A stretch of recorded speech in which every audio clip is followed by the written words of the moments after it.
Picture this. You've got two 33-year-old guys, both standing at the exact same starting line to build wealth, with nothing but $1,100 in their pockets. Fast forward 31 years. The guy who used to flex his $550,000 e-commerce business, he's now drowning in debt and staring down bankruptcy. Meanwhile, that regular office worker who packed his lunch every single day, he's sitting back, sipping his coffee, sitting on a cool $1.54 million in liquid cash. Sounds crazy, right? How is it that the get-rich-quick stories and that whole hustle culture the internet shoves down our throats every single day could actually be a brutal lie? After years of looking through financial portfolios here in the US, I've noticed a massive blind spot in human psychology. We are absolutely obsessed with overnight success. And we're so easily blinded by the flashiness. But here's the thing, math and time, they don't care about your feelings. Just look at Solo and Mike. Two 33-year-old guys, your typical W-2 employees, both pulling in a steady $74,800 a year. No trust funds, no rich uncle footing the bill. They are completely debt-free. And they both have exactly $1,100 in cash to change their lives. Solo takes his $1,100 and dumps it straight into a broad market index fund.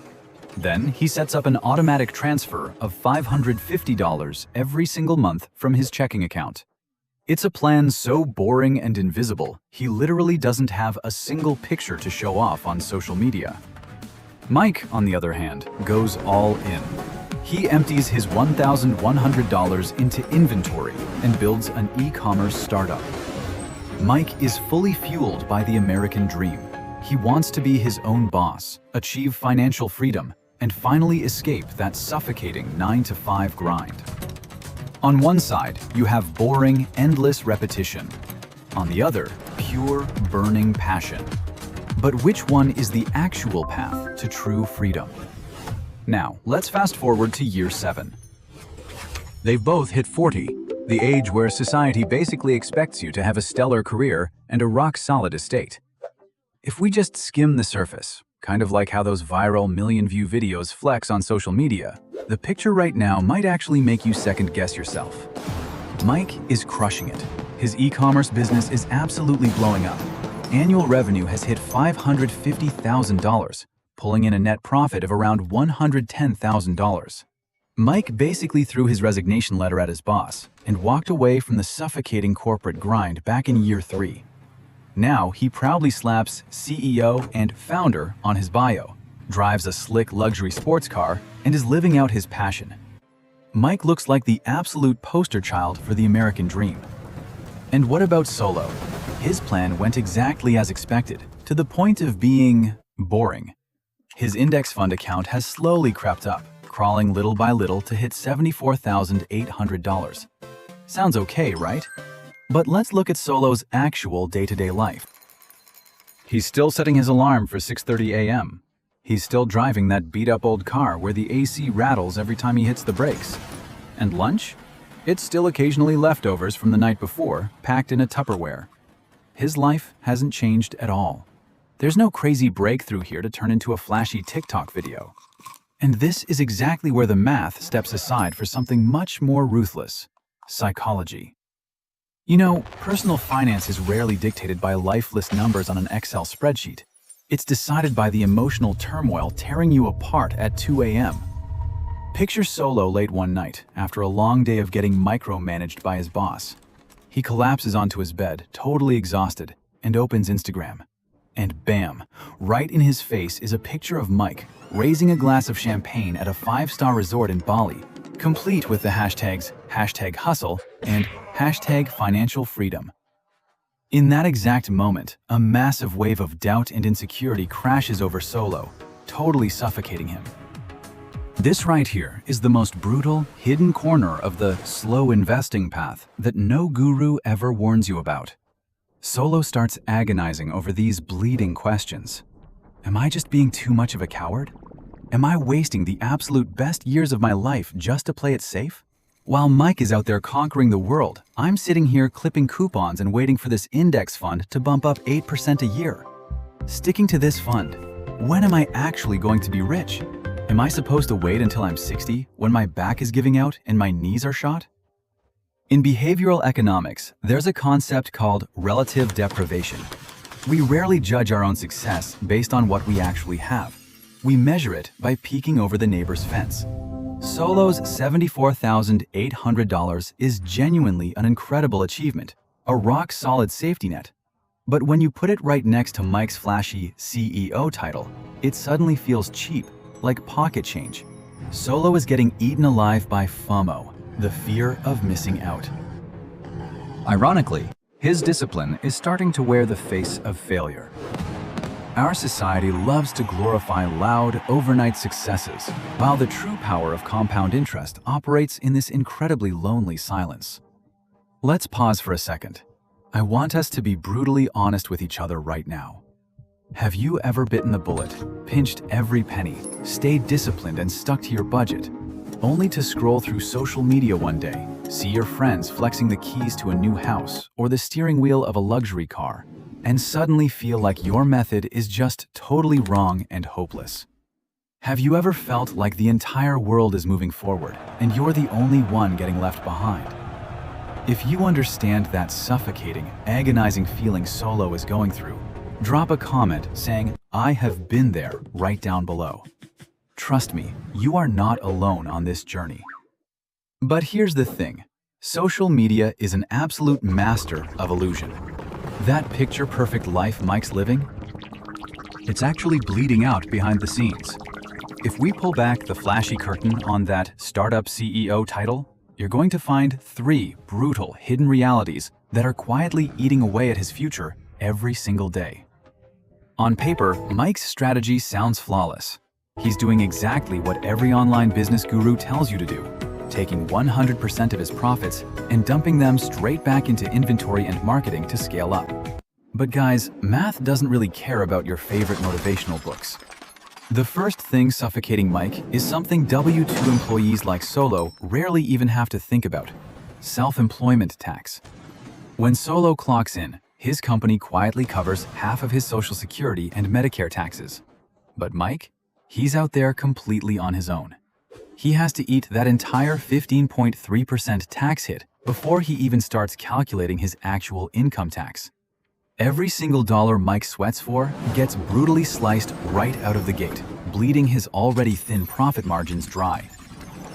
And that's not even the worst part.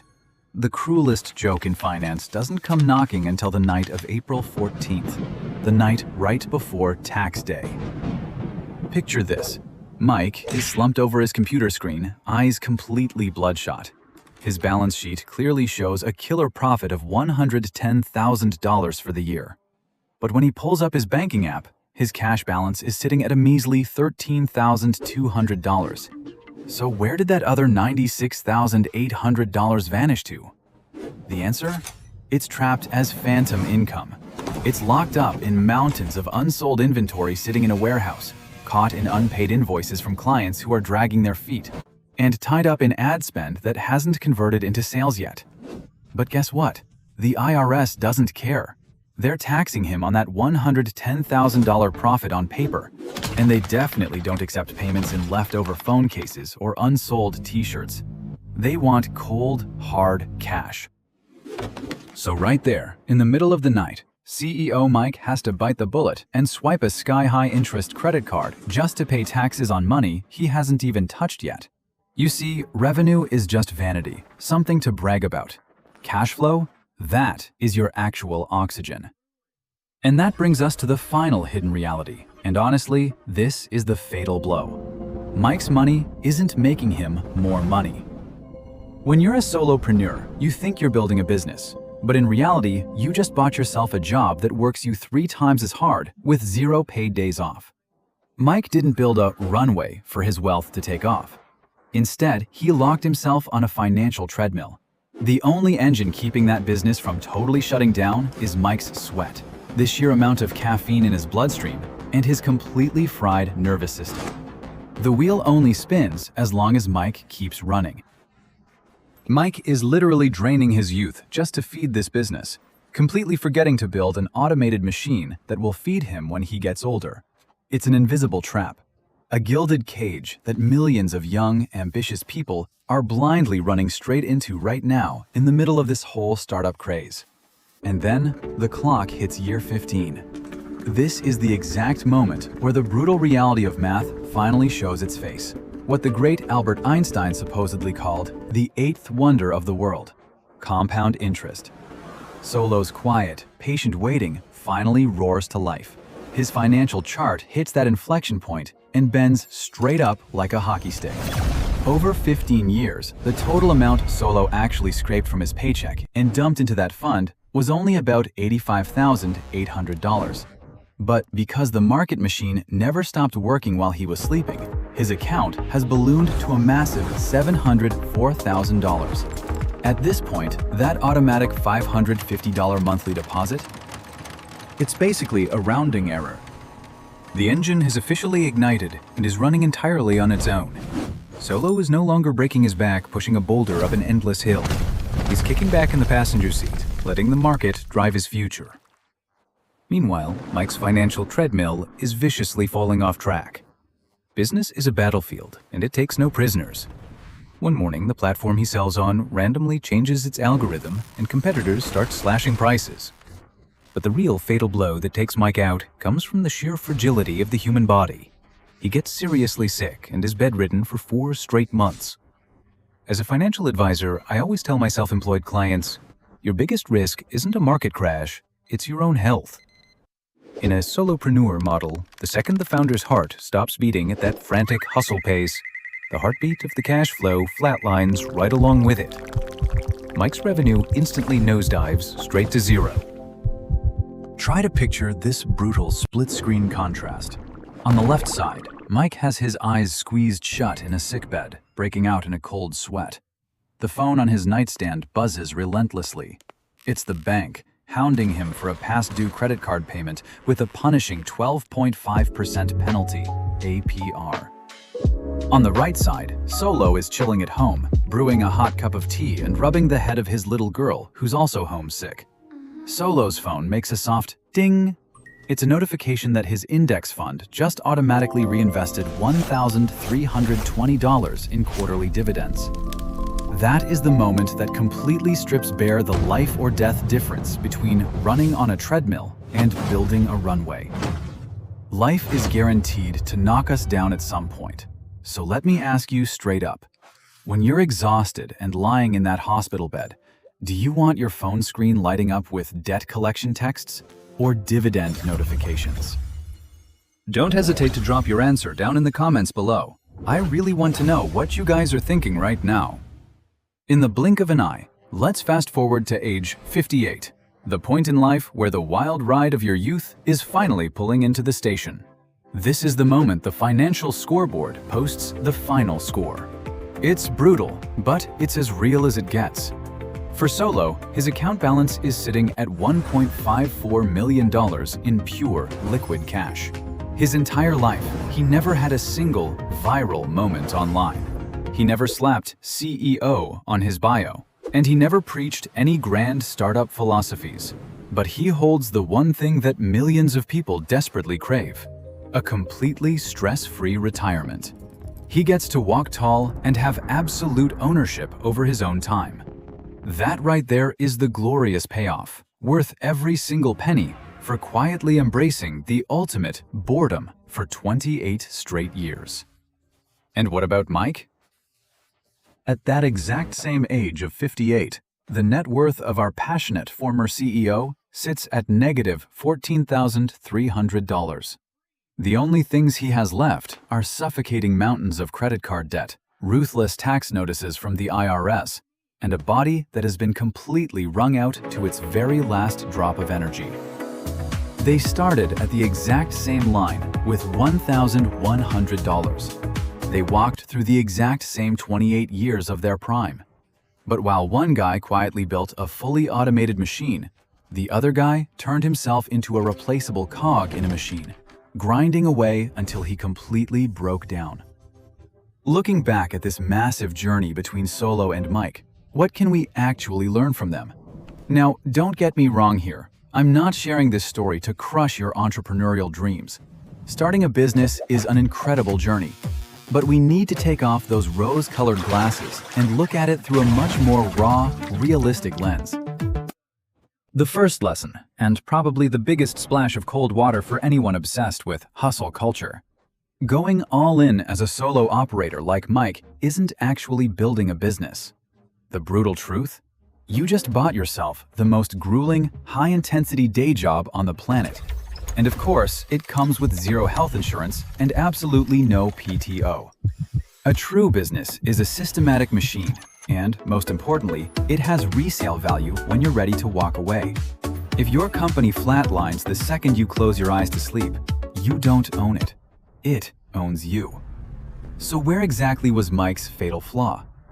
His fatal mistake was pouring 100% of his life force right back into the company. You know, the truly successful entrepreneurs out there in the real world, they all secretly do one thing. They steal Solo's exact boring plan. No matter how cash-hungry their business gets, they have the ironclad discipline to carve out a chunk of their profits to fund retirement accounts like a SEP IRA, or build up a passive investment portfolio. Solo's index fund wasn't the opposite of Mike's path. It was supposed to be the perfect golden parachute that Mike accidentally threw out the window. And that brings us to the ultimate bulletproof solution, the barbell strategy. Picture your finances like an actual barbell. On one side, you load up on absolute safety, dumping the bulk of your capital and discipline into those boring index funds just like Solo, building an unbreakable retirement cushion. On the other side, you load up on calculated risk, using a small fraction of your cash or your free weekends to go all out on your business passions, just like Mike. That is exactly how you set up an unbeatable game plan for your life. Let your roots dig deep and quietly into the ground, using the safe, compound power of your investments, so that from there, you are completely free to stretch your branches as high as you want, proudly taking on whatever storms come with your wildest ambitions. At the end of the day, true wealth is never really measured by how fast you can hustle in your younger years. It's measured by whether your financial machine keeps moving forward on those days when you are completely burned out and forced to stop. If you don't plug your money into the right compounding machine, it's always just going to be lifeless pieces of paper that force you to break your back chasing after it every single day. Between burning yourself out on an endless financial treadmill like Mike, or patiently laying down a quiet, rock-solid runway like Solo, the choice is 100% yours. If you're finally ready to step off that exhausting treadmill and start laying the first bricks for your own runway, do me a huge favor and smash that subscribe button right down below to support the channel. And hey, before you click away, don't forget to open up the description box and click the link. I put together a completely free gift just for you guys. My new ebook, The 7-Day Financial Cleanup Challenge. Trust me on this one. Clearing out your mindset and cleaning up your messy cash flow today is the absolute first step toward hitting your own $1.54 million in pure liquid cash. Thank you so much for hanging out and spending your valuable time with me today. Have an incredibly peaceful day, and I'll see you guys in the next video.